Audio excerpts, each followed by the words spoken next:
Dewi Mulyati. Apakah sudah bergabung Ibu?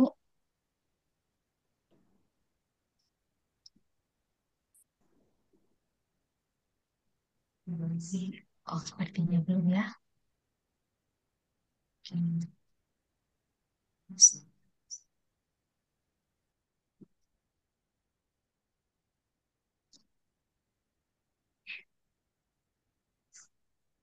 Apa, Pak Agus, izin insya Allah kita mulai 5 menit lagi ya Pak. Baik, Iya, terima kasih Amelia. ya, Terima ya, kasih. terima kasih.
Oke, Bismillahirrahmanirrahim.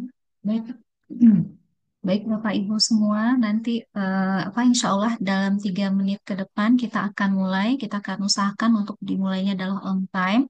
Dan kami mohon kesediaan Bapak Ibu semua untuk membuka kameranya supaya kita bisa pada saat eh, acara berlangsung kita bisa untuk mengambil foto bersama. Terima kasih Bapak Ibu.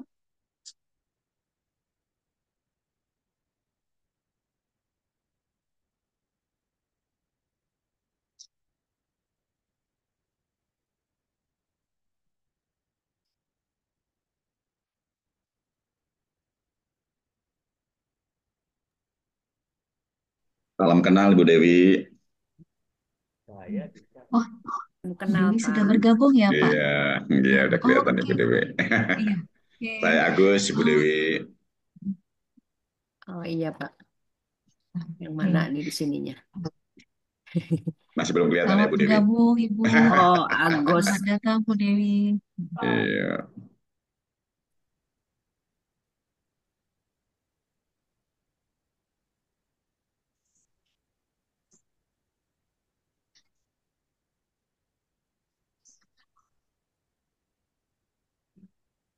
Oh Pak Agus ya. Pak Agus Heru. benar Bu Dewi. Hmm.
Oke. Baik, Pak Agus dan Bu Dewi, izin kita mulai acaranya ya. Oke. Bismillahirrahmanirrahim. Assalamualaikum warahmatullahi wabarakatuh. Selamat sore dan salam sehat Bapak Ibu semua. Pertama, marilah kita memperbaharui rasa syukur kita atas semua nikmat yang Allah berikan sehingga kita bisa berkumpul pada sore hari ini. Salam berserta salam kita sampaikan buat Nabi kita, Nabi Muhammad Rasulullah SAW. Selanjutnya, kita menyapa yang terhormat, pembicara kita yang sudah hadir di ruangan Zoom ini, yaitu Bapak Agus Heru Darjono. Selamat sore Pak Agus. Selamat Kemudian sore Amelia, selamat sore. ya, ada Ibu Dewi Mulyati. Selamat sore Ibu. Dan juga Sore. ada Mrs. Christina Tian. Sepertinya belum bergabung. Oke, yang berbahagia dan kita hormati Bapak Ibu Erasmus Tim dari Universitas Katolik Pariangan, kemudian Universitas Surabaya, Universitas Sugi Pranata, Universitas Wahid Hashim, Universitas Atmajaya, dan Universitas Trisakti, serta Bapak Ibu dari UMKM, dan tentunya mahasiswa yang kami cintai. Bapak Ibu, selamat datang pada acara Industry Based Guest Lectures on Sustainable Business yang ketiga, karena kita sudah melaksanakan webinar sebelumnya, yang mana jumlah keseluruhan webinar yang akan kita laksanakan adalah 4 kali, dan ini adalah yang ketiga. Tema untuk webinar yang ketiga ini adalah Sustainability, Riding the Waves on Major Changes and Uncertainty. Saya Mulyasari akan menemani Bapak Ibu pada acara webinar kali ini. Baik Bapak Ibu, kemudian adapun agenda kita untuk webinar kita pada sore hari ini adalah eh, kita ada 3 orang narasumber yang mana masing-masing akan menyampaikan paparannya selama 20 menit, kemudian akan diikuti dengan sesi tanya jawab selama 20 menit juga. Dan kemudian kita akan foto bersama dan penutupan. Baik Bapak Ibu, tanpa memperpanjang waktu lagi, kita akan masuk kepada pembicara pertama, yaitu Bapak Agus Heru Darjono, dan saya akan bacakan CV singkat dari Pak Agus. Eh, Pak Agus menyelesaikan program doktornya di Institut Pertanian Bogor. Kemudian Bapak Agus juga sudah punya pengalaman 30 tahun ya Pak ya di industri farmasi Indonesia, dan juga eh, apa tentunya sudah ini ya Pak, banyak sekali pengalamannya, ada di Pfizer, ada kemudian di Merck Sharp and Dohme, Zuling Pharma, Bernovam, Daria Varia Laboratory, dan tentunya yang paling sekarang itu adalah sebagai eh, Presiden Direktur pada PT Bunda Medik. Nah, tentunya dengan pengalaman yang sudah Pak Agus miliki, kita sangat apa untung sekali Bapak Ibu bisa menimba ilmu dari Pak Agus pada sore hari ini. Kepada Bapak Agus, kami persilahkan untuk menyampaikan paparannya. Baik, terima kasih Amelia dan Bapak Ibu sekalian, dan mungkin juga ada rekan-rekan adik-adik ini ya, senang sekali siang hari ini ya bisa sharing apa yang ditugaskan oleh panitia, dan eh, ini adalah kesempatan yang baik sekali saya akan share.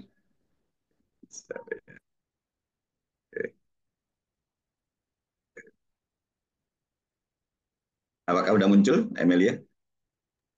Ya, sudah Pak. Sudah ya? Oke. Topiknya sangat menarik sekali, dan ini merupakan topik yang saat ini menjadi perhatian, bukan hanya di industri, tetapi juga bahkan di sisi investment atau investor relation. Ya, sebelum itu tadi sudah disampaikan oleh Emilia, memang perjalanan karir saya 30 tahun lebih banyak di dunia farma, dan baru 2 tahun terakhir ini di bisnis rumah sakit ya, dalam hal ini tetap dalam kaitannya di healthcare itu ya. Mengawali karir di Pfizer ya, kemudian lebih banyak di swasta multinasional company, kemudian diambil sebentar oleh Pak Erick Thohir untuk di BUMN, tapi kemudian setelah setahun saya menghadap, ya saya bilang saya mengundurkan diri karena culture-nya kelihatannya lebih lebih cocok di swasta dan akhirnya disetujuin oleh Pak Wamen waktu itu. Ya, nah, kemudian sebelum nanti saya masuk ke topiknya, saya akan manfaatkan 20 menit ini untuk bisa sharing mengenai sustainability. Saya akan memperkenalkan dulu apa sih itu Bunda Medik ya. Bunda Medik adalah sebuah holding, sebuah ekosistem dari healthcare system ya, yang dimana usia kami tahun ini sudah 52 tahun ya, dan di dalam Bunda Medik ini merupakan ekosistem ya yang terdiri eh, dari baik dari rumah sakit ya maupun sampai ada pelayanan kesehatan yang lain. Nah, tematik kami adalah holistic family care ya, from embryo throughout life. Karena ekosistem yang kami bangun bukan hanya orang-orang yang sudah lahir, tetapi bahkan sampai di embrio. Kenapa demikian? Karena selain kami memiliki 10 rumah sakit, kami memiliki juga 12 IVF klinik. IVF klinik ini bahasa yang sering kita kenal adalah bayi tabung ya. Nah, makanya dikatakan ekosistem daripada Bunda Medik ini termasuk mulai dari embrio ya. Kemudian ada laboratorium, kemudian kami juga ada partner untuk klinik pintar dan kemudian juga memiliki mengenai klinik fertility. Nah, kalau dari sisi bisnisnya selain majoritinya adalah di hospital, ya, kemudian di bayi tabung dan laboratorium. Kemudian kami juga memiliki ekosistem bisnis healthcare yang lainnya, ya, seperti di farmasi kami juga distributor farmasi. Kemudian mempunyai juga anak unit usaha yang menangani emergency response, ya, seperti mengevakuasi hal-hal yang darurat, termasuk juga Indonesia Medical Tourism juga. Kemudian kami juga punya anak perusahaan yang fokus pada bidang pendidikan, yaitu BDI, ya, dan di samping itu juga ada bisnis bidang yang lain.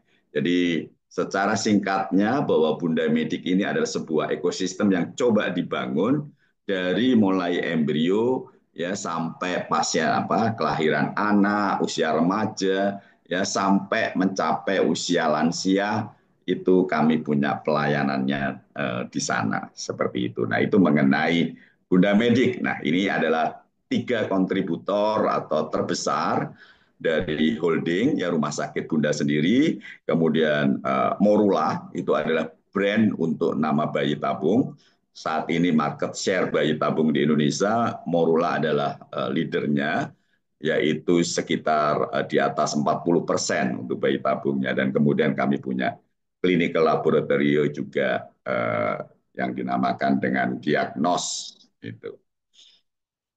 Nah, bicara mengenai corporate sustainability, ya tentu saja kita sering mendengar bahwa sustainability ini semakin hari semakin menjadi penting karena sebuah perusahaan itu ada dan sebuah perusahaan itu eksis ya bukan hanya untuk eh, beberapa saat saja, tetapi tantangannya adalah bagaimana perusahaan itu bisa sustain, ya, bagaimana perusahaan itu bisa sustain.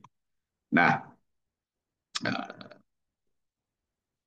kan di oke, ya.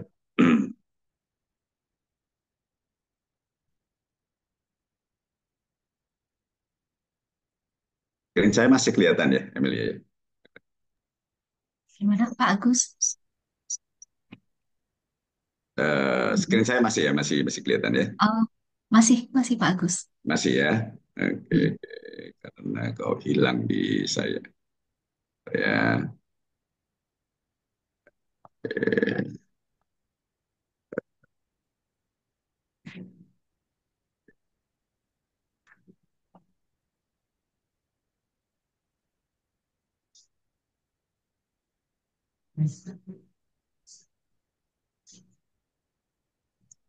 Saya sedikit dulu, jaringan saya agak bermasalah.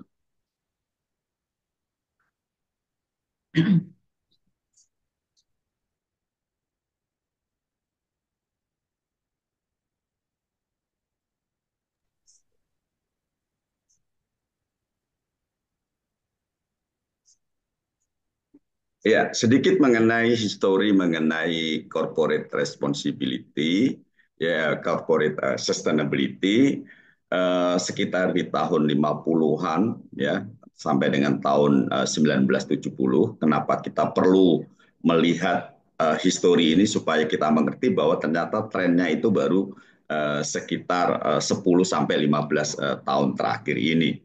Ya, nah, di situ ketika di tahun 50 itu terjadi sebuah movement yang dimana mulailah ada sebuah buku yang menarik yang berjudul Social Responsibility of the Businessman. Nah, di situ yang men-trigger. Nah, kemudian di tahun 80-an mulailah uh, United Nation ya mulai ada beberapa pertemuan seperti Rio Summit ya kemudian Kyoto Protocol. Nah, kemudian semakin disadari di tahun 2000-an terjadi sebuah shifting ya para ada beberapa kejadian yang men-trigger. Kita tahu yang di mana perusahaan-perusahaan atau company-company besar itu seperti Enron ya itu akhirnya runtuh ya kemudian kasus di BP Oil dan segala macam. Nah kemudian para CEO ini mulai beberapa CEO hebat itu mulai berkumpul kemudian muncullah ya apa yang dinamakan dengan who care wins. Mereka mulai menyadari bahwa pentingnya sustainability. Nah, baru di tahun 2010 ya ESG yang tadinya baru di bahan diskusi ya belum terlalu tajam muncullah formulasinya atau secara officially ditegakkan ya yaitu di United Nations mulai ditetapkan tuh SDG yang sekarang menjadi referensi kita ya ada Paris Agreement ya dan lain-lain dan paling tidak ada 140 CEO ya komitmen mengenai ESG ini ya ini histori sekilas bahwa untuk kita mengetahui bahwa intent trennya itu di 11 tahun terakhir ini tuh ya. Nah, kenapa ESG itu penting? Ya, kita semua tahu namanya saja ESG, I-nya itu apalah environment, kemudian social dan governance. Jadi supaya company itu bisa sustain, paling tidak tiga pilar ini, ya bagaimana industri atau company itu beroperasional, ya yang juga memikirkan planet, ya memikirkan environment-nya, ya bagaimana memitigasi perubahan climate dan lain-lain. Nah, ini adalah di masalah lingkungan. Tetapi kemudian ketika industri itu bergerak, ya company itu ada, dia tidak bisa lepas dari community, makanya harus ada tanggung jawab sosial. Ya, artinya berdirinya sebuah company itu ya itu harus berdampak pada komunitas dan harus memikirkan komunitas sekitar bukan hanya eksternal community tetapi juga internal community yaitu karyawan ya yang menjadi bagian dari perusahaan itu. Kemudian yang ketiga adalah bicara mengenai transparansi ya bagaimana company itu menjalankan bisnisnya dengan governance ya dengan etik ya karena itu eh, yang menentukan bahwa company itu tidak hanya running the business untuk mengejar profit tetapi bagaimana proses dia mendapatkan financial performance itu menjadi penting ya apakah didukung oleh governance yang baik atau tidak gitu. Nah, secara konkretnya seperti apa sih kalau kita bicara mengenai ESG ini? ya paling tidak ada 6, ya bagaimana sebuah company itu menata ya segala sesuatu, eh, operasional daripada company itu senantiasa memikirkan lingkungan, ya. Nah, kemudian bagaimana dia secara dengan tata kelola ya dalam perusahaan itu, governance practices-nya gimana, ya. Kemudian inovasi dan risk manajemennya, ya dia pikirkan benar, ya karena kejadian yang di Enron dan juga BP Oil itu, ya harusnya bisa dimitigasi seperti itu, ya. Social practices-nya seperti apa, transparansi dalam reporting, apalagi terutama untuk perusahaan-perusahaan yang sifatnya adalah publik atau TBK, ya, dan bagaimana company itu menetapkan standar-standar policy dan juga regulation-nya. Dan keenam hal inilah yang akan mengatur ya bagaimana perusahaan itu merunning the way of working-nya. Nah, beberapa business case mengenai ESG itu saya akan sampaikan di sini, ada 6 paling tidak. Yang pertama adalah ya dari beberapa jurnal yang saya baca dan juga dalam diskusi praktis dengan para industri, ya bagaimana kita melakukan sebuah cost reduction, ya dengan kita ternyata ESG itu dalam long termnya itu bisa menjadikan ini sebagai cost reduction, ya implikasinya seperti itu. Ya, kemudian dengan menerapkan ESG ini, beberapa data juga dari McKinsey, ya, ini juga terjadi less regulatory intervention, ya, karena risk-nya itu turun karena semua sudah dimitigasi seperti itu. Nah, ketika company-company yang menerapkan ESG ini, sebuah studi juga mengatakan bahwa terjadi kenaikan productivity, ya karena eh, karyawan ternyata sekarang cukup kritis ketika dia memilih company gitu ya, sudah mulai trennya memikirkan apakah company itu melihat juga enggak, memikirkan lingkungan apa enggak, memikirkan sosialnya apa enggak, tata kelolanya seperti apa, ya seperti itu. Nah, kalau dari sisi investor point of view, ternyata company-company yang menerapkan ESG ini itu terbukti bisa menaikkan market value-nya, ya.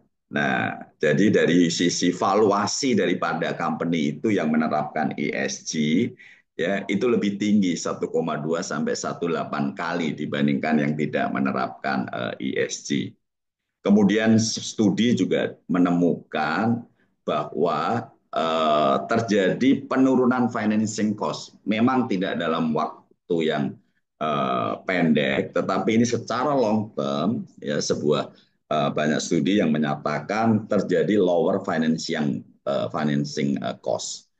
Nah, apa itu yang disebut dengan first mover advantage, ya? Nah, first mover advantage adalah ketika ada sebuah company atau perusahaan yang menjadi pionir untuk melakukan ESG, ya, dia akan menikmati performance outcome terlebih dahulu, ya, dibandingkan dengan orang yang company yang sebagai followers di inisiatif ESG tersebut. Jadi itulah yang dinamakan dengan ketika ada sebuah company yang melakukan first step atau first mover untuk sebuah inisiatif ESG yang inovatif, ya, company itu ya akan menikmati ya seperti itu, termasuk juga branding daripada company itu, ya. Ini sekilas mengenai business case manfaat daripada ESG. Tetapi di satu sisi juga kita tahu mulai terjadi ya secara global landscape itu terjadi sebuah movement gerakan yang anti ESG. Ya, ini beberapa berita yang ada di media, ya kita tahu ya pemerintahan Trump dia keluar dari Paris Climate Agreement. Ya padahal Paris Climate Agreement ini mengatur mengenai ESG itu, ya. Kemudian beberapa bank di US ya juga mengundurkan diri ya dari Net Zero Alliance ya before Trump inauguration, dan ada banyak lagi beberapa peraturan yang diintroduce ya yang intinya adalah anti ESG seperti itu. Ya, ini memang sebuah ancaman ya karena kita tahu bahwa Amerika adalah negara besar yang punya kontribusi besar ya untuk menjadikan ESG ini ya untuk membiayai ESG inisiatif ini. Tapi di tengah uncertainty itu, ya tadi saya sudah singgung, ya tetap ada opportunity. Ya, ketika kita mengetahui bahwa ESG is here to stay. Ya, ketika company itu secara filosofis dia punya pemikiran bahwa ketika company ini didirikan adalah to stay. Dan supaya company itu bisa stay longer, 50 tahun, 100 tahun, bahkan 200 tahun, dia butuh ESG. Ya, seperti itu. Politik akan berganti 4-5 tahun ya. Ya, entah satu periode, entah 2 periode. Tetapi ESG ini long term ya. Seperti itu. Dan seperti climate change ini terus terjadi. Jadi policy of politik bisa berubah. Tetapi sebagai industri harus punya komitmen kalau industri itu atau company itu mau stay, they need ESG. Ya, intinya seperti itu. Jadi ESG itu here to stay. Nah, di belahan negara lain ya seperti di Europe ya, mereka masih apa kuat untuk mendukung ESG ini. Bahkan juga di beberapa negara Asia, ESG itu sangat dominan ya. Ini beberapa data menyatakan lebih daripada 66% company di Southeast Asia ya dia taruh itu ya investmentnya naik di sana. Di tahun 2023 di APAC region ya dia menginvestasikan ya 235 billion US ya in sustainable bonds ya. Nah, kemudian juga di sini merupakan opportunity untuk tadi menjadi first mover advantage ya company yang mau menjadi pionir untuk ESG ini. Nah, apa key take away yang bisa kita ambil dari paparan secara umum mengenai sustainability atau corporate sustainability ini? Ya, harus diingat bahwa ESG is here to stay. Ya, kemudian ESG itu bicara long term ya untuk sukses dan bertahannya company.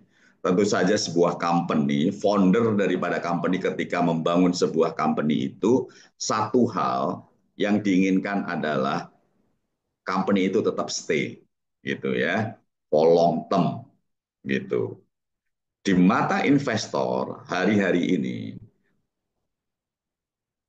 mereka ketika sebelum dia menaruh investment mereka di sebuah perusahaan atau company, sekarang salah satu yang dilihat oleh investor adalah bagaimana implementasi atau strategi ESG di company itu. Bahkan di company-company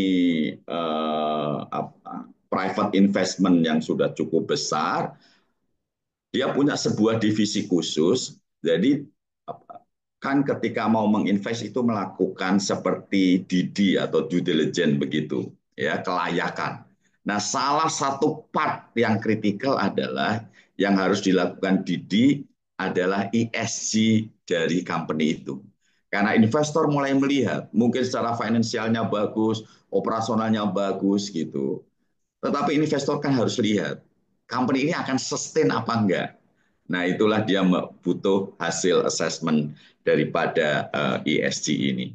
Dan sekali lagi bahwa opportunity ketika ada company yang mau mengambil langkah awal menjadi pionir first mover advantage ini, ya dia akan menikmati ya hal-hal dampak positif ya termasuk dari branding dari company itu. Ya, ini sekilas mengenai secara umum gambaran mengenai corporate sustainability dan di bagian yang kedua ini saya Pak Agus, Pak Agus yes. mohon maaf, waktunya 3 menit lagi, Pak. Iya, saya akan ini tinggal sharing saja Oke, mengenai Pak. ESG best practice yang ada di Bunda Medik yang kami lakukan. Ya, nah ini ada tantangan di hospital. Ya, bagaimana tantangan di lingkungan, ya di sosial, di governance practice, ya di resources, di regulatory, gitu. Nah, untuk di Bunda Medik, nilai kita, core value kita itu menggunakan simbol berlian itu bicara mengenai sustainability. Jadi sebenarnya untuk Buddha Vedic sustainability is our purpose ya dan juga our value ya karena ini digambarkan sebagai diamond gitu. Nah, best practice sharing yang pertama bahwa Bunda Medik kami sangat concern ya mengenai sustainability ini sehingga kami punya clear objektif dan metrik dan frameworknya adalah ibu ya karena kami dikenal positioningnya sebagai rumah sakit bunda ya inisiator yang adil dan bertanggung jawab bumi yang asli dan kemudian mengutamakan pelayan pelanggan. Yang kedua, ESG itu perlu dimasukkan di dalam corporate strategi sehingga dari sisi structure organization kami punya divisi khusus yang memang bertanggung jawab untuk sustainability dan juga risk management. Kemudian kami punya roadmap yang jelas mengenai sustainability ya dari strategic planning secara 4 tahun.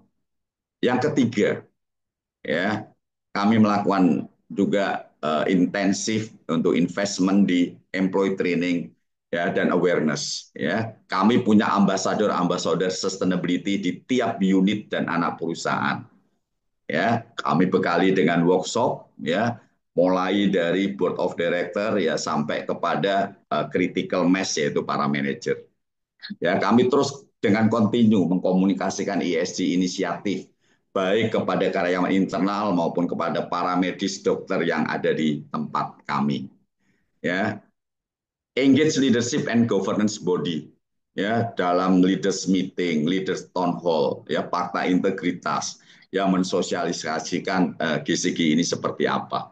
Itu harus melibatkan seluruh leadership karena ESG it's about leadership decision ya ke community kita engage dan educate ya menunjukkan corporate social responsibility ya ini adalah beberapa contoh edukasi kesehatan pemeriksaan kesehatan normalisasi sungai untuk kita juga berdampak pada komunitas paling tidak setahun kemarin lebih dari 5.000 ya orang yang terpapar dari program CSR Bunda Medik dan yang terakhir ya eh, karyawan kami 76% adalah wanita dari 3.100 dan menjadi penting bagi kami salah satu inisiatif konkret adalah kami salah satu company yang peduli terhadap ibu-ibu yang baru melahirkan dan perlu menyusui. Sehingga kami keluarkan itu breastfeeding policy. Di setiap unit rumah sakit dan di setiap unit anak perusahaan harus mempunyai lactation room. Dan di situ diatur jam berapa orang tuh harus boleh untuk melakukan breastfeeding. Ya, jadi ini beberapa contoh best practice yang kami lakukan untuk ESG. Dan dalam semuanya itu kami di bawah umbrella tagline Bunda Medik yaitu Because Family Matters. Yang dimana ini bicara juga tentang ESG. Ya, kita kepingin peduli kepada lingkungan kita, peduli terhadap pasien kita, peduli kepada karyawan kita. Because Family Matters. Ya, terima kasih. Ya. Terima kasih banyak Pak Agus Heru Darjono atas paparannya. Tadi Pak, kita jadi tahu gitu ya Pak ya, bahwasanya sekarang itu tidak hanya ada faksi-faksi yang pro dengan ESG ya Pak ya, tapi Iya, sekarang mulai bermunculan faksi-faksi yang menolak gitu ya tentang ESG ini gitu. Nah, ini kan menjadi suatu tantangan bagi kita yang tadi juga Bapak highlight bahwasanya industri tentunya akan terus melakukan proses produksi yang mana pada saat yang sama tentu akan terus menghasilkan karbon gitu ya Pak ya. betul. Nah, Ya, bagaimana kebijakan ini gitu ya eh, bisa diselaraskan gitu. Nah, kemudian tadi kita juga sudah melihat Bapak Ibu bagaimana ESG best practice yang dilakukan di Bunda Media baik untuk di internal maupun kepada eksternal yang mana juga ada kegiatan-kegiatan yang terkait dengan pemberdayaan komunitas tadi begitu ya Pak Heru. ya, Baik, Bapak Ibu, sekali lagi kita ucapkan terima kasih kepada Pak Agus Heru. Mohon tetap berkenan di ruangan ini bersama kami Pak untuk nanti boleh. Ya, kita akan masuk di sesi tanya jawab. Bagi silakan. Bapak Ibu semua yang punya pertanyaan, silahkan dituliskan di room chat atau ditahan dulu nanti gitu ya untuk kita bisa sampaikan pada sesi tanya jawab. Baik, Bapak Ibu, before we proceed to our second speakers, let us first extend a warm welcome to our next resource person, Mrs. Christian Tian. Thank you for joining us in today's webinar. Thank you for having me. Oke, baik Bapak Ibu, kita masuk kepada pembicara kita yang kedua, yaitu Ibu Dewi Mulyati, eh, yaitu Presiden Director of PT Prodia Widya Husada. Dan apa Bu Mulyati itu mempunyai apa strong academic background ya Bu ya di bidang farmasi dan medisin dan juga kita lihat banyak sekali ini penghargaan yang diterima oleh Ibu Dewi gitu ya. Di antaranya adalah Asia Power Business Woman pada tahun 2020 dari Forbes Asia. Kemudian ada juga apa Indonesia Inspiring Woman itu juga dari Forbes Asia. Kemudian ada dari SWA Magazine yaitu Most Extraordinary Woman Business Leader diterima di tahun 2022 dan juga ada Indonesia Inspiring Woman Awards pada tahun 2021-2022 dari Economics. Baik, Bapak Ibu, tanpa memperpanjang waktu lagi, mari kita dengarkan bersama-sama paparan dari Ibu Dewi. Kepada Ibu Dewi, waktu dan tempat kami persilakan. Ya, terima kasih. Slide saya sudah nampak ya. Ya, sudah Bu, sudah muncul. Bless you. Baik, terima kasih. Ya, saya diberi tugas untuk judul Sustainability and ESG Practices in Clinical Setting, karena memang Prodia ini banyak berupa klinik dan laboratorium klinik. Ya, ya. Sebelum mengantar kepada apa yang diimplementasikan di Prodia, eh, kita melihat bahwa apa sih kan disruption yang reshape our world ya. Ini informasi terbaru dari Forbes 2025 ya. Kebanyakan bicara soal AI ya. Dan kita lihat bagaimana human computer interfaces juga terjadi ya. Dan robotics ya, automation, dan kalau kita lihat tadi US healthcare terjadi eh, perubahan-perubahan yang uncertain ya, yang tadi sudah diceritakan oleh Pak Agus ya. Belum lagi ada metaverse ya, geopolitical instability dan immigration backfire. Jadi hal-hal ini yang tentunya mendisrupt ya apa yang akan dilakukan ya untuk ESG yang mendukung SDGs ya.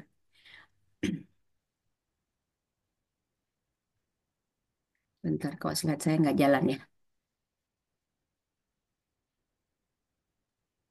Mungkin bisa di stop share dulu Ibu, di ulang share-nya Bu.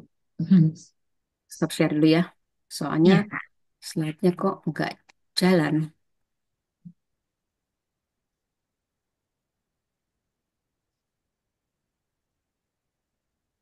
Juga nggak bisa. Apa ya?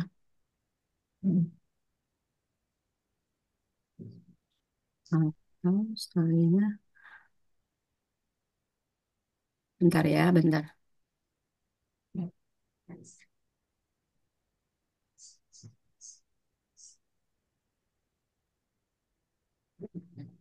Ini saya, bentar ya, bentar.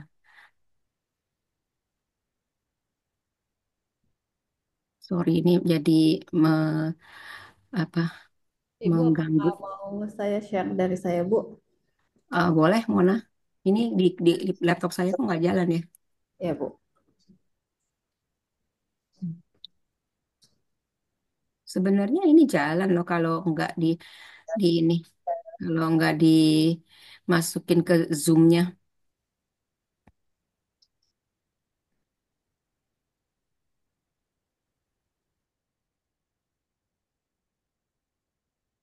Mona udah ya belum? Nah, ah Ya, sudah Bu. nggak bisa juga ini. Yang berikutnya tuh nggak bisa. Kenapa ya? Ini udah berubah, Bu? Sudah Baik, Megatrend Ibu sudah. slide-nya? Ini karena saya masuk dulu ke stop share-nya, kemudian saya pindahkan. Kayaknya kayaknya dia nggak mau nih. Atau saya pakai ini ya, bentar. Hmm, Mungkin dari saya dulu, Bu. Edin ya dari boleh saya. boleh boleh. Ah, Ini sudah ya, Mona ya. sudah, Bu. Ya oke. Ya, maaf ya jadi menambah waktu. Jadi kalau kita lihat, tapi slide Mona beda nih sama saya, Mon. Ada beberapa hal yang beda. Ya ini Pasti. oke. Ah, Terus ini next ya. Ini megatrend in Asia sekarang ini bahwa pastinya kalau bicara ESG itu bicara economic, bicara eh, people, society and environmental ya. Dan ini tentunya terkait dengan bisnis yang dilakukan dan juga banyak sosial aspek yang dipenuhi. Nah, untuk pelayanan seperti Prodia, pelayanan klinik atau lab klinik, lebih banyak memang eh, kalau dipetakan ke dalam ESG, unsur sosialnya lebih banyak dibandingkan dengan unsur environmental ya, ya. Dan tentunya kalau ekonomik dan society itu juga banyak ya karena kami bisnis dan society itu ada uh, health community atau patient community. Next slide please.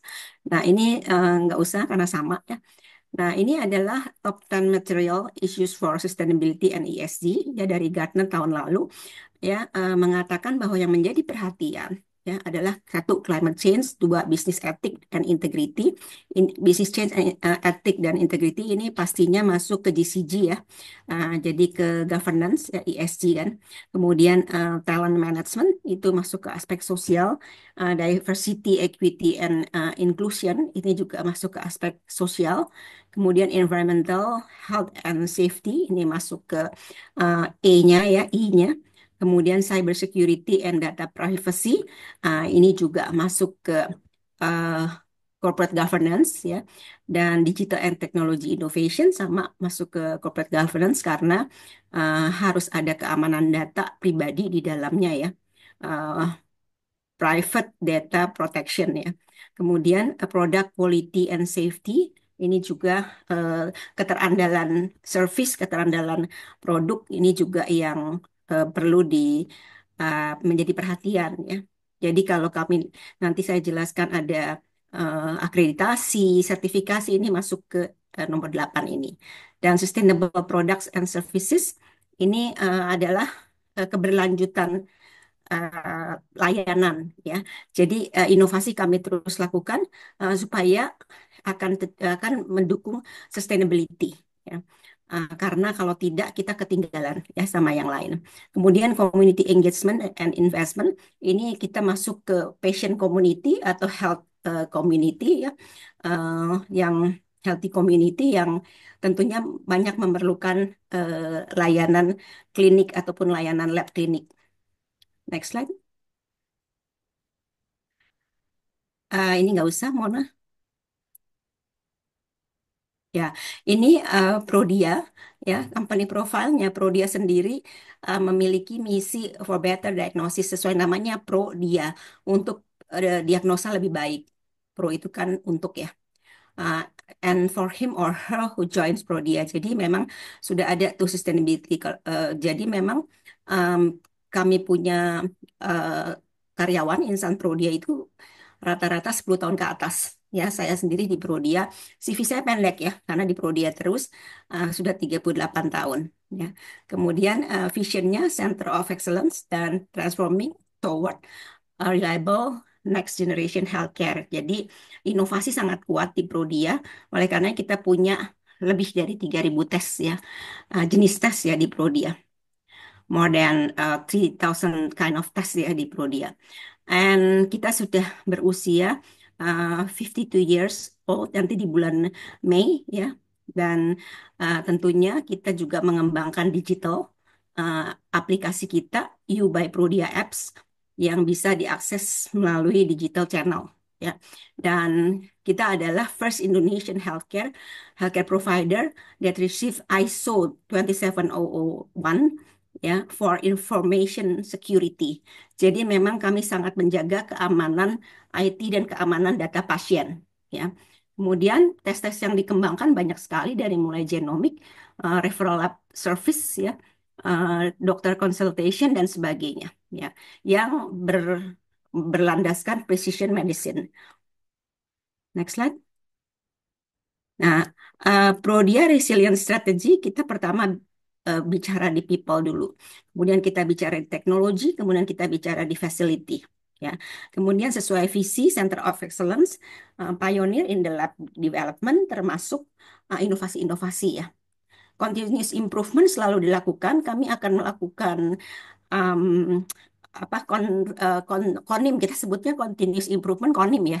Konim convention yang akan dilakukan bulan Juni kalau nggak salah dari seluruh cabang di Indonesia maupun dari pusat yang memunculkan banyak sekali proyek-proyek improvement ya dan menghasilkan beberapa efisiensi maupun ke apa ke lean proses ya lebih ke lean proses kalau dia belum menghasilkan efisiensi dalam dalam rupiah ya. Kemudian practice national and international standard ya ESG practices to run the business ini kita lakukan juga. Slide berikutnya. Nah, ini adalah bagaimana kita started sustainability initiative. Sebenarnya kita sudah punya CAP, College of American Pathologists, 10 tahun yang lalu. Ya, lebih barangkali 11 tahun yang lalu sekarang ini. Yang cukup apa namanya, cukup diandalkan oleh lab-lab di luar negeri. Jadi tidak pernah diulang biasanya kalau datang ke lab luar negeri. Dan yang kedua adalah dipakai oleh clinical trial untuk contract research organization, pabrik pharma mau melakukan clinical trial biasanya membutuhkan standar CAP ya, College of American Pathologists. Kemudian Prodia punya beberapa gedung yang berkonsep green building ya, belum tersertifikasi tapi konsepnya sudah green building. Kemudian Prodia juga develop long-term relationship dengan healthcare practitioner, dokter dan sebagainya ya, scientific community. Karena kita bekerja sama dengan fakultas kedokteran sekitar 45 lebih ya fakultas kedokteran. Kemudian kita juga punya strong foundation in education untuk internal and also externally ya through Prodia Corporate University. Jadi kita punya Prodia Corporate University. Insan Prodia menyebutnya ProU ya. Karena nanti akan ada modul-modul ketika mereka harus naik jabatan. Atau disinilah terjadi talent management. Jadi kompetensinya masuk di level yang memang dia akan ada di berikutnya gitu ya. Nah, kemudian Prodia juga selalu mengembangkan metode-metode baru, teknologi baru, dan juga digitalisasi yang diinvestasikan sebagai pionir untuk pengembangan tes lab. Next. Nah, ini adalah continuous improvement in challenging market. Hasilnya sudah kelihatan ya. Inovasi di by Prodia, downloader sudah banyak. Kemudian Prodia for Doctors ini juga dikala sekarang ini kan dokter-dokter itu diharuskan oleh rumah sakit hanya boleh periksa lab ke rumah sakit ya. Nah, jadi dengan Prodia for Doctor ini bisa difasilitasi bagi dokter yang memang masih ingin memeriksakan pasiennya ke Prodia. Ya, kemudian ini adalah hasil visit kami karena kami sudah listed company, jadi ini bisa dibuka ya hasil-hasil ini dan bisa dilihat di website kami. Next. Ini challenge in climate change ya, bahwa uh, yang terjadi sekarang ini kita bicara water, energy, and food ya. Uh, ya kita pasti tahu ya bagaimana uh, saya nggak sangka bahwa water itu sampai menjadi perhatian UNDP gitu ya, sampai menjadi perhatian karena Ibu Retno dijadikan apa wakil untuk pengelolaan air ya globally gitu ya. Dan energi juga sudah pasti dan food ya. Ketahanan pangan ini juga menjadi satu hal yang sangat berperan ya. Oleh karenanya di Prodia saya selalu suarakan kalau makan harus dihabiskan. Jadi kalau mau ambil secukupnya, tapi harus dihabiskan ya, karena itu nanti menjadi sampah yang akhirnya menjadi eh, apa ya, menjadi tidak tidak berguna gitu ya. Kemudian dengan populasi eh, tahun 2030 nantinya ya eh, di dunia ya, maka kita perlu 50% lebih energi, 40% air dan 30% more water. Nah, in Indonesia 80% healthcare facility are untouched by digital technology ya. Dan 270 juta patient records exist only on paper. Ini kita bicara pemerintah ya. According to 2024 report from Ministry of Health of the Republic of Indonesia. Ini tahun 2024 datanya. Ya, kalau di swasta pasti ngelola data sendiri ya. Nah, sementara global eh, healthcare sector produce 5,2% world's greenhouse gas emission. Jadi sektor kesehatan itu menghasilkan 5,2 GHG ya, cukup besar ya. Next slide. Nah, ini Prodia, kalau dipetakan apa yang Prodia lakukan di ESG-nya, maka Prodia support 11 dari 17 SDGs. Ya, jadi kami coba petakan apa saja yang Prodia lakukan yang terkait dengan SDGs ya. Berikutnya.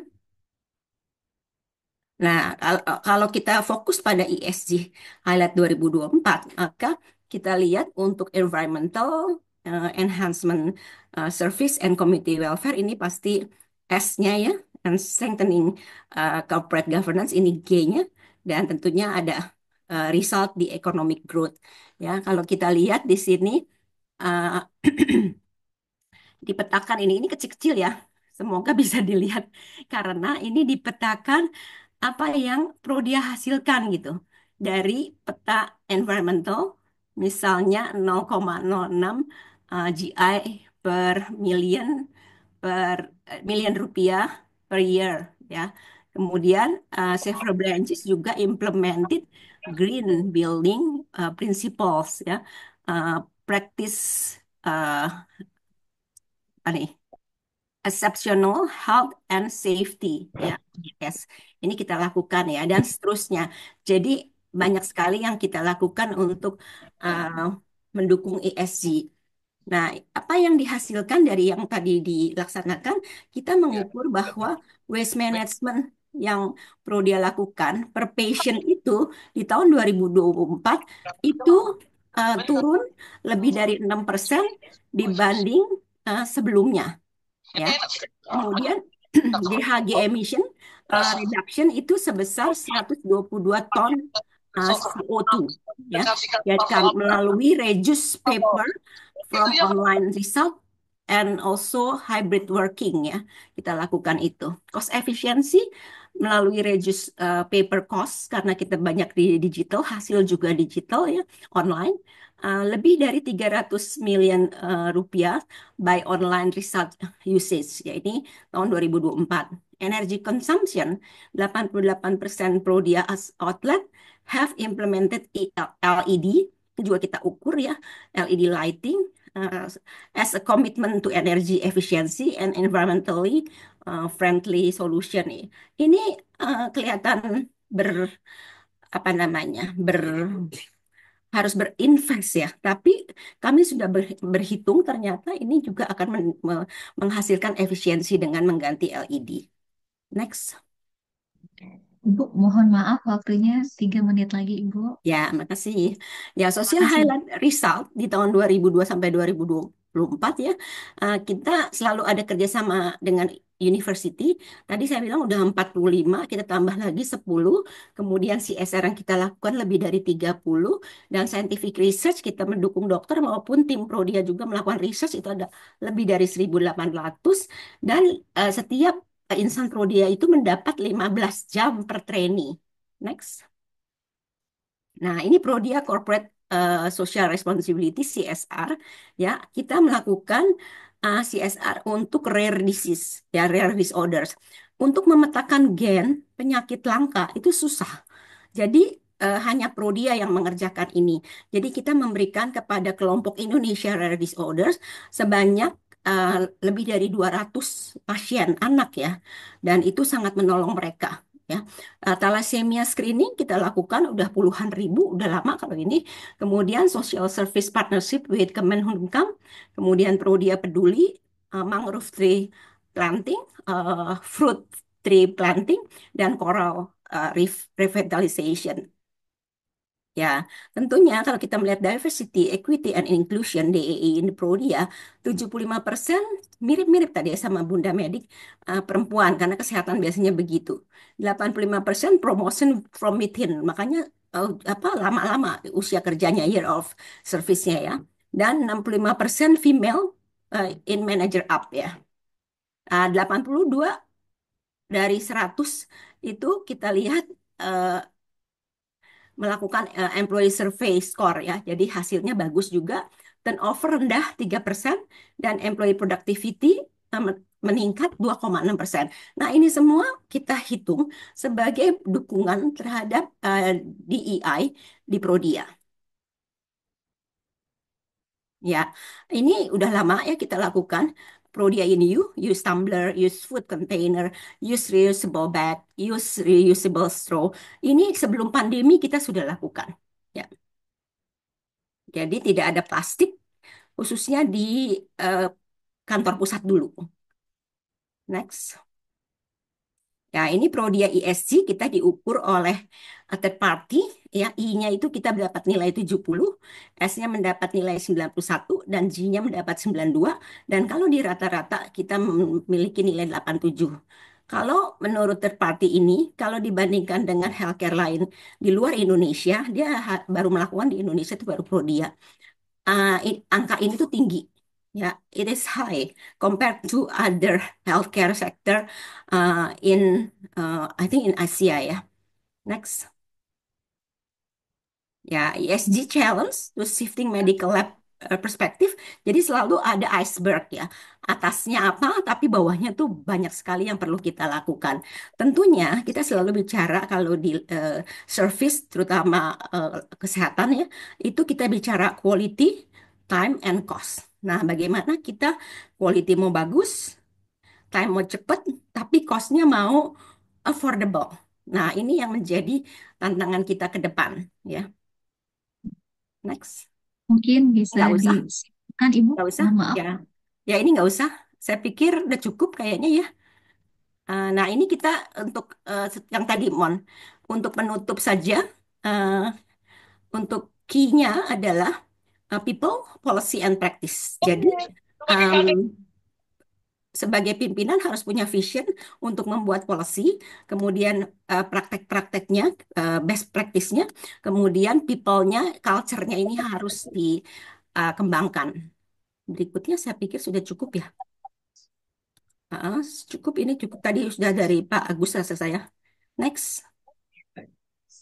Ya, ini saya pernah mengquote ini ketika diinterview oleh salah satu mahasiswa yang mau ambil S3 bidang ESG bisnis ya.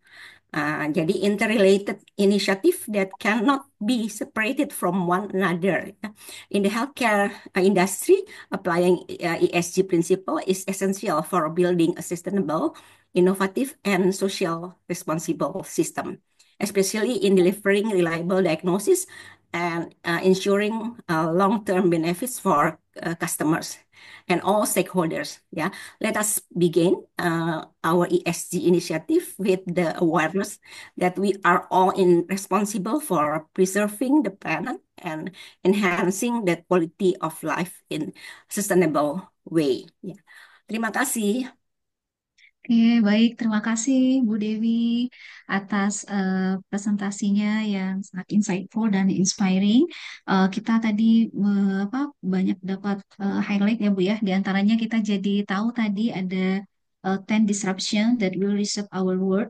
Di situ ada metaverse, geopolitical instability gitu ya Bu ya. Kemudian ada top 10 material isu yang tetap yang menjadi the first one adalah climate change ya Bu ya. Nah, ini bagaimana Amerika untuk malah against this issue. Kemudian juga ada three nexus tadi ada food, energi dan water.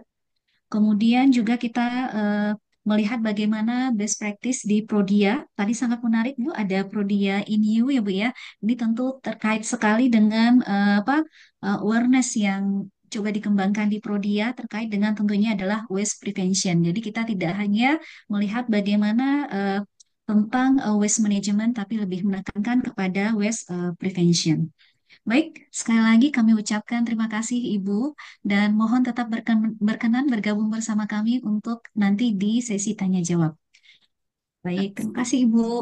Oke, Bapak Ibu, kami juga mengingatkan untuk bisa untuk mengisi daftar hadir untuk kita bisa berikan sertifikat kepada Bapak Ibu. Okay, now we are delighted to move on to our final speakers of this session. Mrs. Christina Tian, President of the Graduate Women Association. Mrs. Tian is an accomplished business management professional with over 15 years of experience spanning academic research, operation, and leadership across multiple industries and cultures. She began her career in Australia as a lecturer and research assistant at the University of Queensland before moving into the hospitality and mining industries with global companies. Uh, as an advocate for women's empowerment and lifelong learning, she now leads Graduate Women Association in advancing education and inspiring women and girls to pursue their passion and purpose in life. It's an honor to have her with us today. Mrs. Christiana Tian, the time is yours. Thank you. Would you mind if I share my slides instead? Lovely. Okay. Okay. I will share your slide. No, I can slide. Okay. I will share it from my end. Oh, okay. Yeah, no worries. Okay. Let me know if everyone can see my slides. Yes, Lovely. can see your slide. Fabulous. A very good day, everyone. My name is Christina, and it is indeed my honor to be invited to this wonderful forum. And I would like to first thank Professor Uni as well for inviting me. And to see such a huge turnout from all 6 universities in Jakarta and across different industries, I am indeed confident that we have the right talents to bring us forward in our future. Now, as shared by both Pak Agus and Ibu Devi, which I enjoyed your presentations very much, even though I don't quite understand, but I've been reading the slides that you have shared. They have both very well demonstrated that sustainability does not just it does not just talks about reducing carbon footprints, but in fact it goes beyond just that. It is about encompassing the well-being of the society and the workforce. And today, we live in a fast-paced, dynamic society where geopolitical tensions and technological innovations have not only disrupted traditional business models, but also intensified the complexity of how global operations functions. So companies today must now navigate evolving regulatory landscapes, cybersecurity threats, shifting supply chains, and rapidly changing consumer expectations, all while striving to still remain agile and competitive in a digital-first world. Now, looking at this particular slide that I'm sharing, just to illustrate very simply, when I was a student, and I'm going to share my age now, back in the 1990s to 2000s, lectures and tutorials are conducted only in lecture halls and classrooms, right? That's what we call synchronized learning methodology. But today we have asynchronized learning, where we learn from online platforms such as Zoom, via videos, and online learning tools. We are also starting to see the rise of digital universities attracting students globally, hence breaking down barriers for students who once didn't have the opportunity to study abroad due to high costs. Now, another great example, it's the travel agency, where once we had to approach a brick and mortar travel agency to purchase our air tickets. Today, we have online travel agents where we purchase air tickets via the mobile applications such as Traveloka or Trip.com or Ticket.com, some of which are popular in Indonesia. Now, this has consequently changed how businesses hire as well. So the once traditional travel agencies would hire travel agents who are trained in using global distribution tools, but today they hire technological and software talents who are able to maintain the API's connectivity and the software stack. In short, educational institutions used to teach marketing and finance and business, but today we have MarTech and FinTech courses. So we have thus witnessed the evolution of digital technology is accelerating at such a rapid pace that the skills and knowledge that we acquire today are at risk of becoming obsolete tomorrow. So in this ever-changing environment, continuous learning and adaptability are no longer optional. They are essential for businesses and professionals to stay relevant, to stay competitive, and to stay sustainable. So the question begets, how do we stay relevant and valuable in today's dynamic economy? I would first like to share some strategies from two perspectives. The first, from a professional perspective, and then the second, from a corporate business perspective. Looking at this slide, this is for a professional development perspective. I will just talk about 3 key points here instead of going all 5 or 6 of them. It is important for us to stay relevant, adaptable, and resilient. And this can be achieved by firstly keeping an open mind and always staying curious. Now, we should never be afraid to ask questions. We should have the courage to try new jobs and new tasks and new projects and new technologies. Because by staying curious, allow us to acquire new knowledge and skill sets along our career journey. The second important point here is to don't be afraid to utilize technology in our day-to-day tasks. By leveraging different technology platforms and innovations, it helps us to perform our tasks more efficiently, be it whether at work or whether from a personal perspective. Thereby, when we use technology, it helps us to reduce time and cost while staying up to date with the latest technological tools and trends that can enable our job tasks. And the third important point I want to share here is to strive for balance both depth and breadth Now, what does this mean? Now, although it is good for us to specialize in a particular faculty or discipline, it is also vital for us to widen our breadth of knowledge and skill set. So, if you are a medical student or engineering student, consider widening your knowledge in business or in technology. To demonstrate this, I would like to share with you a quick overview of my personal career or / learning journey, which Emilia have roughly shared in my introduction. So looking at my career journey, ever since I've graduated, I started off as a lecturer and researcher, and I spent 2 years in the academic industry. Subsequently, I was a tourism and events major. So with that, I moved into the hospitality industry, and I spent 4 years in hospitality, moving my way up as a sales manager. I then went into mining and spent 6 years doing data management and data analytics. So a complete switch from what I used to know, from what I used to learn in hospitality, right into mining coal, mining aluminum. So you can imagine the extreme change in the working environment and the different business model I have to quickly adapt and learn from. And then when I came back into Singapore, I went into wholesale and I did marketing for 2 years, which eventually led me in my current role today in the finance industry, doing a different completely job in looking after Fortune 500 clients in the commercial cards business realm. And if you ask me today, how do I manage to move from one job to the next with such diverse skill sets? Now, to share with you, when I enter finance, when I enter mining, I had no training.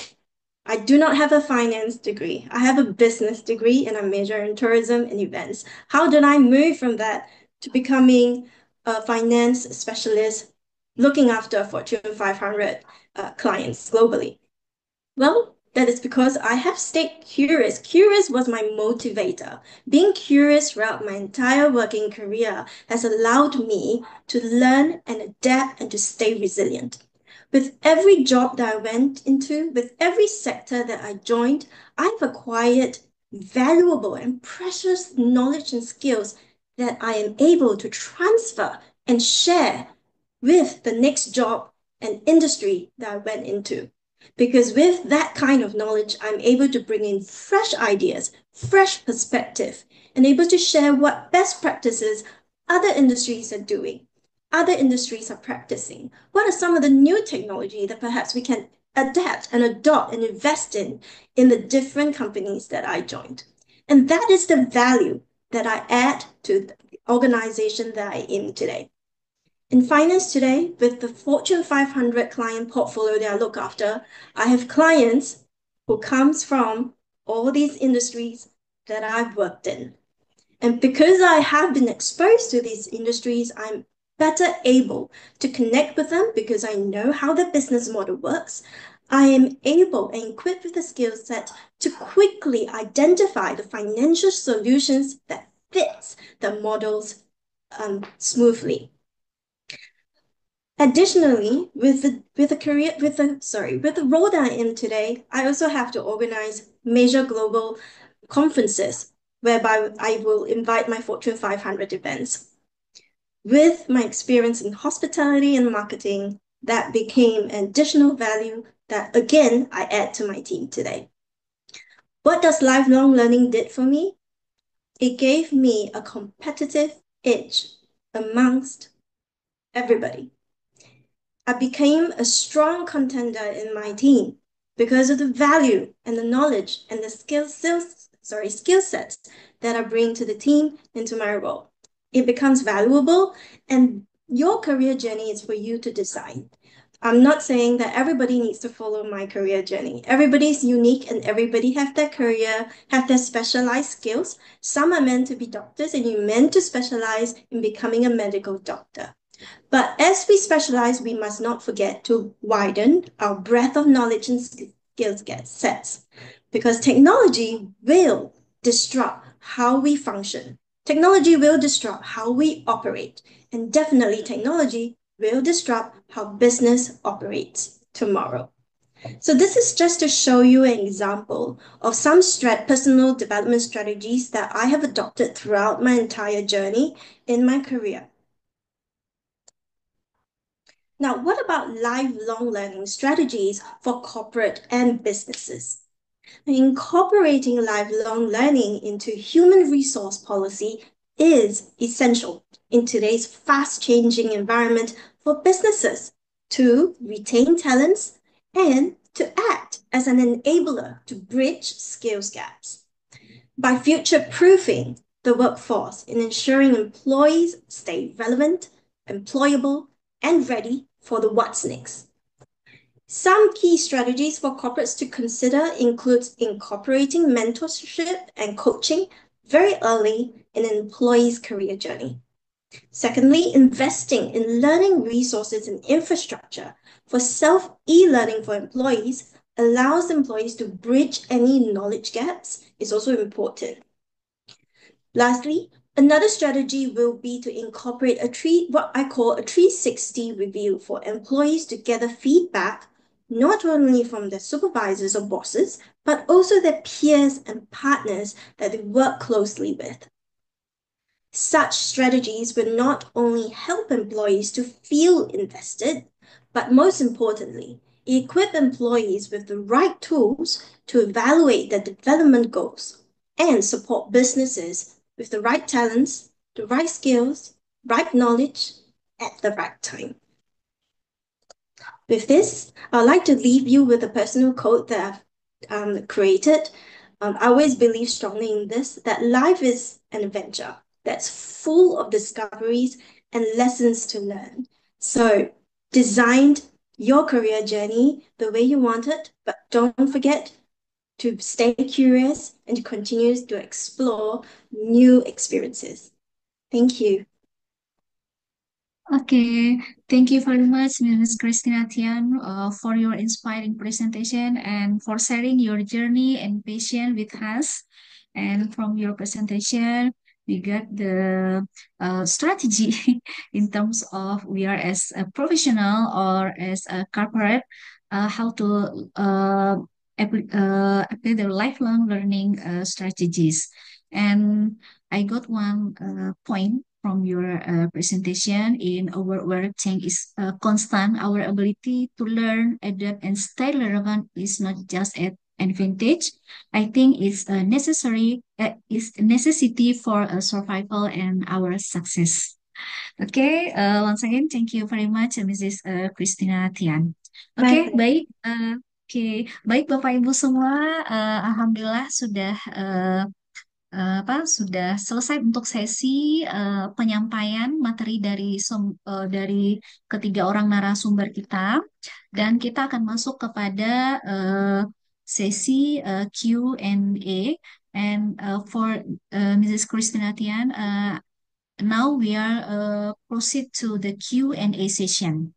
Oke, baik Bapak Ibu silahkan kalau ada yang mau bertanya atau silahkan disampaikan eh, di chat room. Silahkan Bapak Ibu. Silahkan dan mohon disebutkan namanya dan juga kepada siapa pertanyaan ini diberikan. Oke, baik. Silahkan Bapak Ibu kalau ada yang mau bertanya.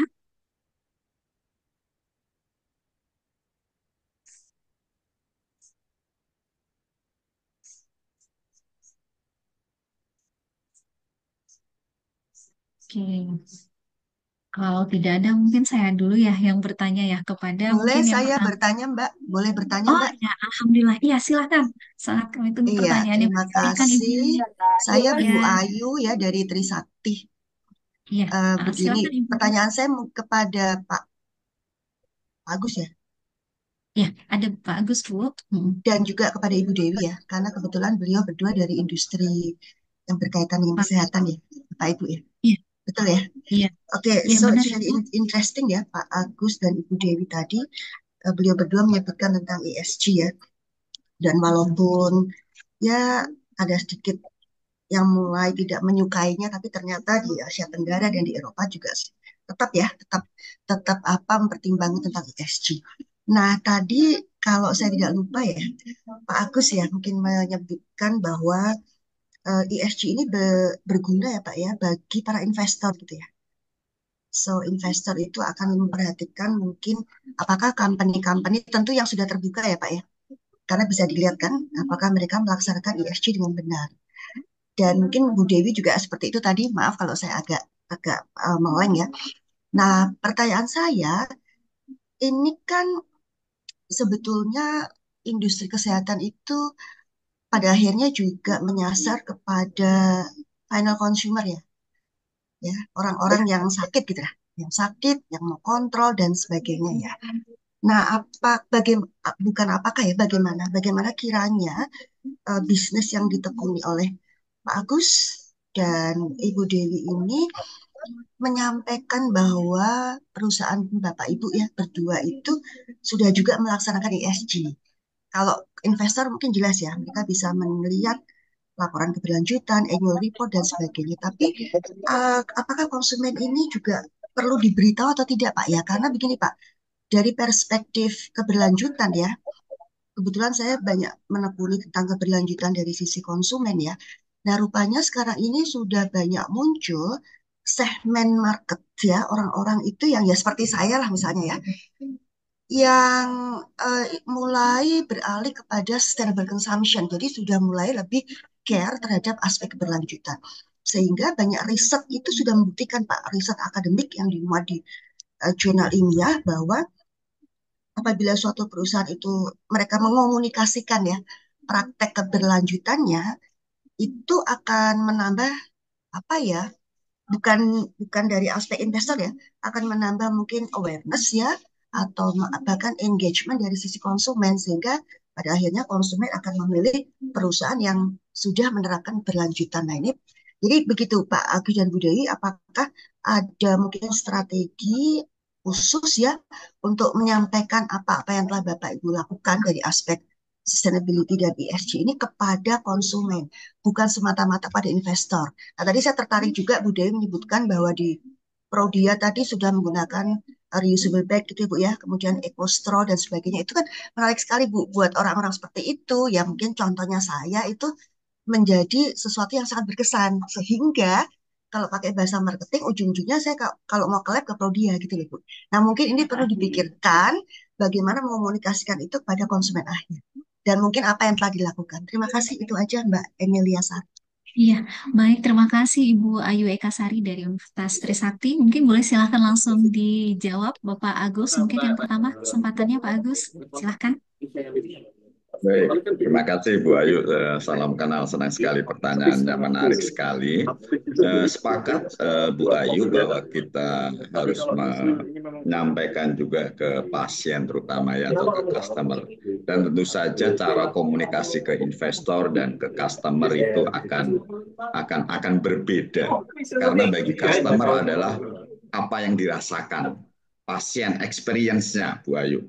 Ya, jadi walaupun kita tidak bicara secara teoritis mengenai ESG-nya, tapi mereka merasakan ya, oh ini ada aspek sosialnya, ada aspek mikirin environment-nya gitu ya. Nah, berbeda sekali dengan yang kalau kita di investor. Sebagai contoh Bu Ayu, kalau kita terutama bisnis di rumah sakit ini adalah bagaimana kita bisa melakukan sebuah proses pasien experience dari pasien itu mendaftar sampai dia keluar ya. Nah, yang dimana itu bagaimana kita menata tim kita ya untuk benar-benar setiap stop pointnya itu ya itu benar-benar memperhatikan bagaimana kemudahan pasien. Misalkan waiting time ya. Nah, itu kan merupakan hal yang sangat kritikal dan menurut survei yang kami lakukan itu menjadi concern daripada pasien. Jadi dengan menggunakan mengkomunikasikan sistem, ya kami di Budamedik sudah memiliki sistem. Jadi misalkan orang sudah mendaftar di satu dokter, begitu nanti akan muncul ya reminder di handphonenya. Kami punya aplikasi One Bunda. Oh tinggal 5 pasien lagi. Oh tinggal 4 pasien lagi. Nah dengan tinggal 1 pasien lagi giliran Anda. Dengan demikian ya pasien juga merasa nyaman, dia bisa menggunakan waktunya. Ya, ini dari sisi aspek sosialnya. Kemudian saya memberikan contoh yang konkret lagi adalah di Rumah Sakit Menteng Bunda itu kami punya pelayanan yang namanya NICU, Bu Ayu. NICU itu adalah Neonatal Intensive Care Unit. Nah, ini saya bicara mengenai aspek sosialnya. Ya, kami beberapa kali ya mendapatkan pasien yang lahir hanya 500 sampai 700 gram, Bu Ayu. Kecil sekali ya. Kecil sekali itu. Ya. Tetapi pasien-pasien dari 500-700 ini dengan kami membentuk tim interdisiplin termasuk juga para perawat dan segala macam. Hal yang sangat menyentuh kami adalah pasien itu dari 500-700 gram bisa akhirnya keluar sehat dengan bobot 3,3 kilo. Nah, kenapa ini menyentuh aspek sosial? Walaupun kami tidak berkomunikasi tentang ESG, mereka tahu gitu ya bahwa oh ini luar biasa ini Bunda. Dan juga kami itu menyebutnya ini sebagai family integrated care karena program kami ya setelah kami berdiskusi dengan dokter spesialis anak, ketika anak dalam intensive care itu, kebanyakan rumah sakit tidak memberikan kesempatan orang tuanya untuk masuk, hanya lihat dari jauh. Nah, ternyata pendekatan itu tidak terlalu pas ya menurut diskusi kami. Malah anak itu perlu sentuhan orang tuanya. Nah, kami punya konsep karena itu semua bisa dimitigasi mengenai hygiene-nya dan segala macam gitu. Ya. Jadi kami membolehkan orang tuanya ya dengan treatment tertentu kemudian dia bisa masuk dan bersama-sama merawat anak yang 500-700 gram itu. Nah, inilah yang saya sebutkan tadi bahwa banyak testimoni yang dilakukan oleh pasien bahwa kalau ada NICU, bayi-bayi yang lahir prematur atau apa, Bunda itu expertnya. Karena bukan semata-mata ya kita itu menangani pasien secara prosedural, tapi di situ untuk menangani dari 700 gram menjadi 3,3 kilo itu dibutuhkan dedikasi dan cinta daripada perawat dan para medis itu. Nah, seperti itu. Nah, kemudian bicara dari waste management, ya, kami melakukan juga pemakaian alat makan, Bu Ayu, ya, itu benar-benar yang kita environment friendly, ya, udah pasti kami tidak menggunakan straw dan lain-lain untuk di pasiennya. Kemudian dari waste management, kami memastikan benar ya inventory daripada sisa-sisa makanan itu ya tidak bersisa, ya itu benar-benar kami ketat sekali. Mungkin itu tanggapan saya nanti misalkan ada waktu itu. Paling tidak kita berkomunikasikan dengan pasien experience yang semakin hari semakin excellent. Gitu. Terima kasih, sukses Pak. Yeah, Monggo Bu Dewi. Ya, terima kasih. Upaya kami memperkenalkan ESG itu, Bu, mulai dari sosial medianya Prodia, ya, dari IG-nya Prodia, TikTok, ya, dan ada di website juga. Jadi apa yang kami lakukan seperti CSR dan juga hal-hal yang kami terapkan di Prodia pusat maupun di cabang. Nah, ketika kami mengaplikasikan no plastic bottles untuk pasien. Nah, itu tantangannya, terutama medical check up untuk corporate. Mereka nggak mau pakai gelas-gelas itu. Kata mereka, nanti dispensernya kena-kena orang, nggak mau saya kayak nggak bersih gitu ya. Nah, itu tantangannya di situ. Jadi, kalau udah medical check up corporate itu, kita minta mereka bawa tumbler gitu, bawa tumbler. Nah, itu biasanya disosialisasikan ketika melakukan medical check up. Nah, kemudian kita juga menjelaskan kan untuk memindahkan pasien dari um, apa namanya manual ke digital itu tuh nggak mudah ya karena mereka tetap lebih senang telepon atau datang gitu dan nanti dilayani di cabang. Nah, kami mengarahkan ke digital, kemudian diberikan pengertian bahwa dengan digital kita juga mendukung ESG gitu karena kalau hasil labnya itu tidak di print, nah bahwa ya kita nggak perlu kertas ya Anda bisa tunjukkan itu kepada dokter. Tantangannya lagi, dokternya nggak mau melihat di hasil digital gitu.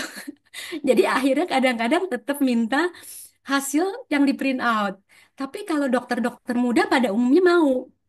Jadi bahkan apa ya dikirim aja ke WA gitu hasilnya gitu dari pasiennya nih mau jadi ada yang begitu gitu.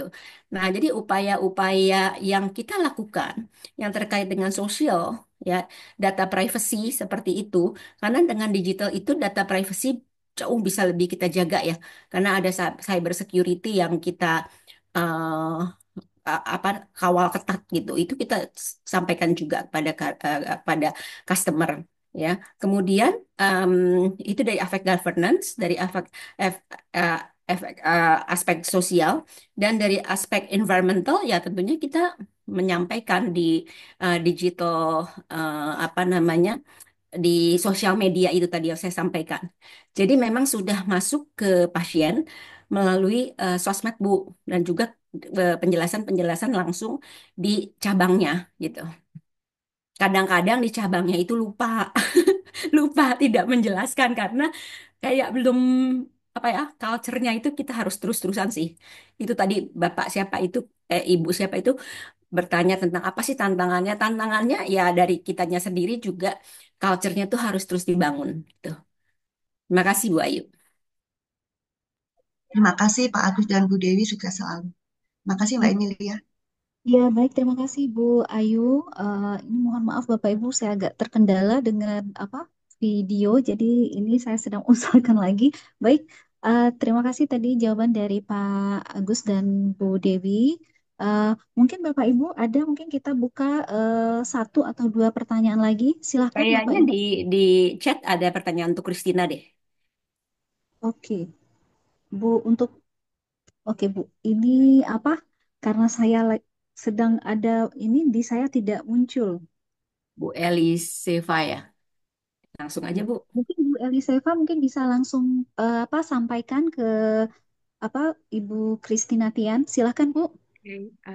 The first question from Mr. Arga Prihatmoko for Christina. To stay relevant and continue to grow in today's era, is it important and how can we develop cross-border networks? Christina. Hi, thank you for the question.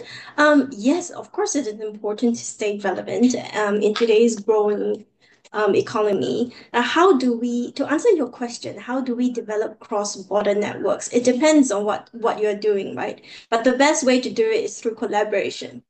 So in whatever we do, in wherever you go, always look for opportunities to collaborate because that's one way of expanding your networks. And of course, don't be afraid to attend industry relevant conferences or events because that's where you can broaden your networking with from people from different industries or people within your industry, but across from different markets or different countries. So that is some strategy, some ways for you to widen your network beyond your home country.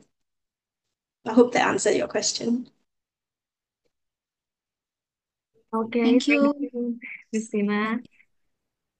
Oke, And Bapak Ibu yeah, ada satu pertanyaan lagi. Silakan. Kita masih punya eh, 3 menitan ya, Bapak Ibu ya. Mungkin ada satu pertanyaan lagi. Silakan Bapak Ibu. Ini apa bisa dimanfaatkan kesempatannya ya untuk bertanya langsung ya kepada narasumber kita yang eh, hebat-hebat ya, Bapak Ibu. Silahkan, Bapak Ibu. Kayaknya ada satu lagi ya pertanyaan untuk ya, Christina. Satu lagi. ada satu lagi di chat Bu Sari, biar saya bacakan Ya, lagi. oke. Mungkin Oke, Bapak Ibu silahkan mungkin langsung ditanyakan. ya mungkin Bapak Jerry, apakah berkenan untuk on mic untuk tanya langsung Eh, kepada Miss Christina?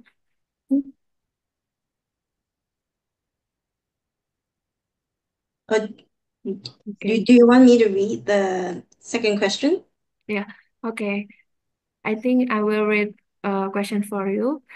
Thank you. The question is, with AI being more and more prominent, how do you think we as learners should respond to it? Should we, um, worry, how Yeah. can we ensure or be assured that this technology won't be harmful and instead learn from it? Definitely. I think that's a very good question. Should we be wary? I would say no. We should be embracing technology. We should be embracing artificial intelligence. I mean, yes, can it be harmful? To answer that question, any business, anything that we do on a daily basis can potentially be harmful if we do not adopt the right ethics. Just like with any type of research that we do, we practice what we call ethical research. So you have to apply the same value to artificial intelligence as well, applying ethical value and ethical practices when we use AI. So we shouldn't be wary, but rather embrace it because it is going to change and augment how we conduct businesses, how we change our operating and streamline and make businesses more efficient and more effective. Oke, thank you Okay. Mrs. Christina Tian for your answer. Oke, baik Bapak Ibu, mungkin untuk sesi Q&A kita cukupkan. Kita akan foto session dulu bersama-sama Bapak Ibu. Silakan mohon dibantu Mbak Talia dan Mbak Joan. Oke, silakan Bapak Ibu di mohon di on-kan kameranya untuk kita bisa foto bersama. Okay, this is Christina. We will take the photo session. Okay. Thank you. Okay. Silakan Mbak Talia dan Mbak Joan. Ya, oke. Satu-satu ya. Slide satu dulu. 1, 2, 3. Oke. Next slide. 1, 2, 3. Slide selanjutnya. 1, 2, 3. Ya, oke. Cukup. Oke, terima kasih Mbak Terima Talia kasih. dan Mbak Joan. Baik, Alhamdulillah Bapak Ibu, we have reached the end of today's event. On behalf of the organizing committee, we extend our heartfelt thanks for your present and active participation. Your engagement has truly enriched today's session. We sincerely apologize for any shortcoming during the event and appreciate your understanding. With that, we officially conclude our program. Thank you once again. Wassalamualaikum warahmatullahi wabarakatuh. Stay healthy and see you at our next webinar session. Terima Terima kasih kasih, Pak izin Agus, Thank Heru pamit. Darjono, you. Bu Thank you. Have a great Devi, Terima weekend, kasih. Sis everyone. Christina. Thank you very Thank you. much Terima for kasih Pak Agus, Bu joining our Dewi. webinar Thank you a session. lot, Thank you. Chris. Thanks. Thank you. Terima Terima kasih Bye. Bapak kasih. Ibu. Terima kasih. Thank you, Christina. Thank Ya, you. terima kasih Bapak Ibu. Bagus, terima kasih.